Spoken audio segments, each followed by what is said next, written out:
Bonjour à vous les petits cinéphiles, aujourd'hui on se retrouve pour la critique d'un nouveau film Netflix que je trouvais très ambitieux, Comment je suis devenu un super-héros, qui est le premier film de super-héros français. Alors il s'agit d'une adaptation du roman du même nom et est réalisé par Douglas Attal, dont je crois que c'est le premier long métrage. Au casting on retrouve Pio Marmaille, Vimala Pons, Leila Bekki et Benoît Poelvoorde. Et alors, de quoi ça parle?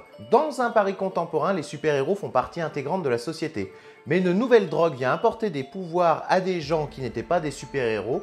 La police va par conséquent mener l'enquête. Alors je vais vous dire, j'avais vraiment envie d'aimer et d'apprécier ce film, de lui laisser sa chance. Le réalisateur justement a dit qu'il n'avait pas l'ambition d'égaler les productions Marvel ou DC Comics. Déjà on peut dire qu'il faut avoir du cran pour faire un film de super-héros à la française, sachant que ce marché est complètement dominé, voire saturé, par les Américains. Et j'apprécie vraiment cette note d'intention et j'espère vraiment que dans les années à venir, avoir un film de super-héros à la française, bien, ça soit possible. Et puis il y a quand même des bonnes idées, savoir comment la police pourrait gérer des super-héros, ou alors comment justement les super-héros s'intégreraient dans notre société.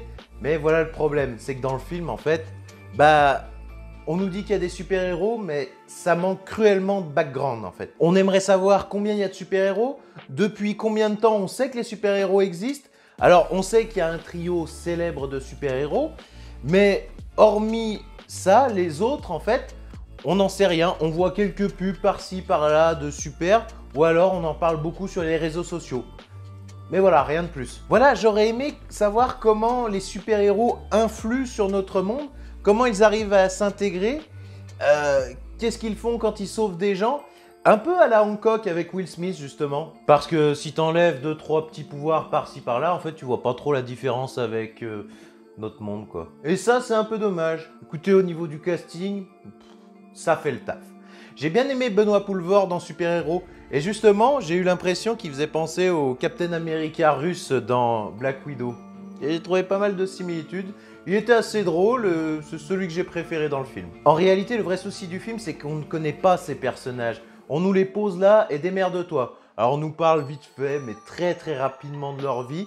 Mais on ne sait pas en fait qui ils sont au fond et on a du mal à s'attacher à eux et à ressentir des émotions pour eux. Et ça, c'est dommage. Et sinon, même si j'ai trouvé les effets spéciaux corrects, je peux pas en dire autant des scènes de baston.